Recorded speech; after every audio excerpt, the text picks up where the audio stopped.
So you want to know how we created this?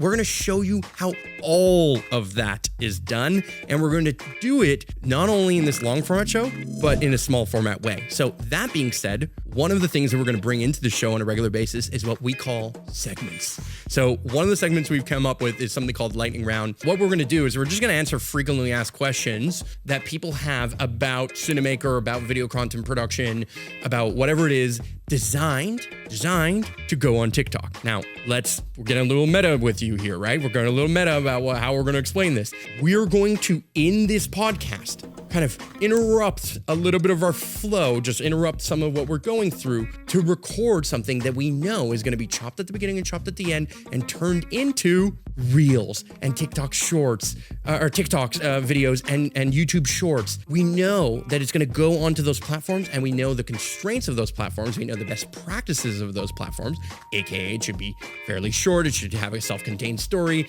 It should have a really good hook. It should be informative in some way, shape, or form, maybe helpful in some way, shape, or form.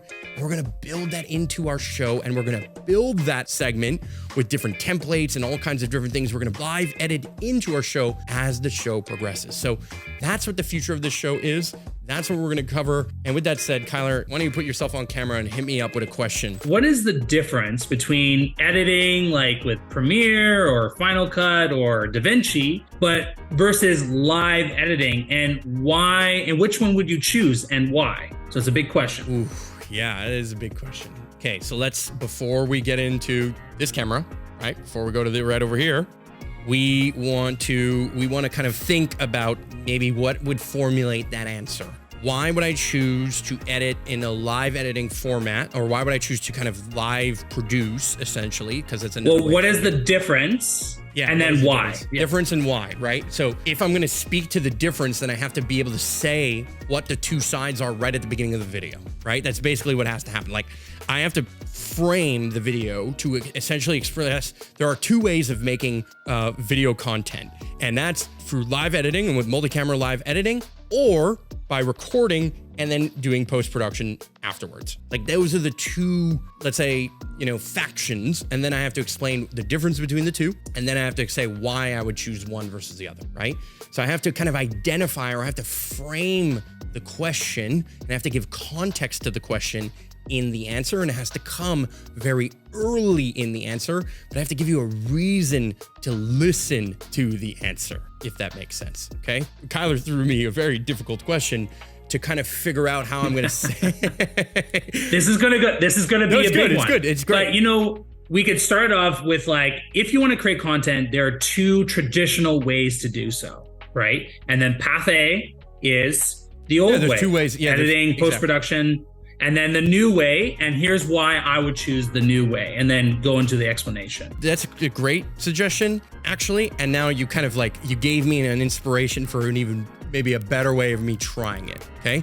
So sure, I'm going to just try something. I'm just going to experiment. Okay. And that's where we're going to turn back to this camera, and we're going to give myself just a little break. So imagining there's going to be a cut somewhere here. Have you tried the new way of creating content? Now, you might be familiar with the old way. The old way is, well, with DSLRs or whatever camera you're using, putting cards in, hitting record, going around. Maybe if you're doing it with multiple cameras, with multiple cards that all come into your favorite editing software. Now, that's, well, boring and annoying and really tedious, and you're spending your life waiting for cards to load onto hard drives, and it's just, ugh. Or there's the new way, which we call live editing. Now, I use a tool called Cinemaker that enables me to make multi-camera video content via live editing. That enables me to switch from this camera to this camera, to behind the scenes on how I'm running all of these different things, all the way to into the program that I'm actually using to make these videos to begin with, and back to the main camera right over here in a seamless way, all happening exactly as I'm saying it, which means that the second I hit stop on the record button, the edit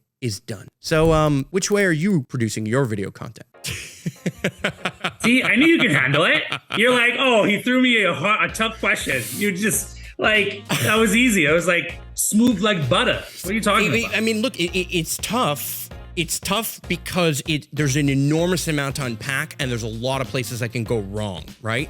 There's a lot of places I can kind of get lost in the story, but I need to keep to the story. And so the way I see it is I framed it with a hook that hits something that is particularly interesting, which is like, wait, there's a new way and there's an old way and I'm doing it the old way. And then all of a sudden, the second they get into like the first 10, 15 seconds of that video, they understand that they're doing it the old way. And now they're curious about what the new way might be. And then I show them that. I speak to it, but I show them that, and I know that you're just gonna be able to follow because you know which camera I'm gonna go to. Like, you know I'm gonna go from here, you know I'm gonna go to there, you know I'm gonna talk about the BTS, you know I'm gonna talk about the screen share, and then we know we're gonna come right back. You get what I mean? Like, this is something that Kyler and I are incredibly well practiced at. That's what you have to understand. Like, this is something we've made lots and lots of videos, not only in person together, but also, I would even say we've probably made more videos remotely together at this point. Yeah. So the reality is that we've just kind of, he knows my character. And what I mean by my character is I'm not playing a role. Like, I'm not pretending to be someone,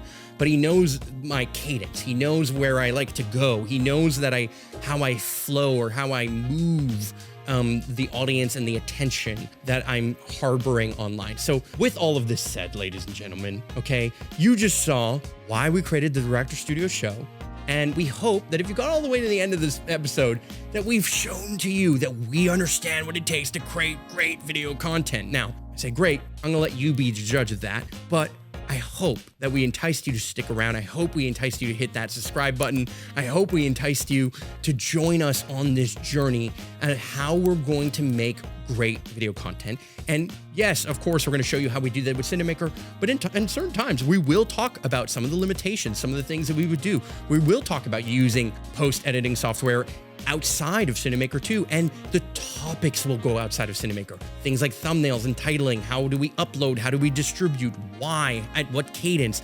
We're gonna bring you behind the scenes on how we publish this very show and the results of this very show and how much traffic that might be driving to Cinemaker and all of the things that we are doing. So thank you so much for being a guest. Thank you so much, Kyler, for being an amazing producer and for joining in and for also being a co-host of the show. And we'll see you in the next episode.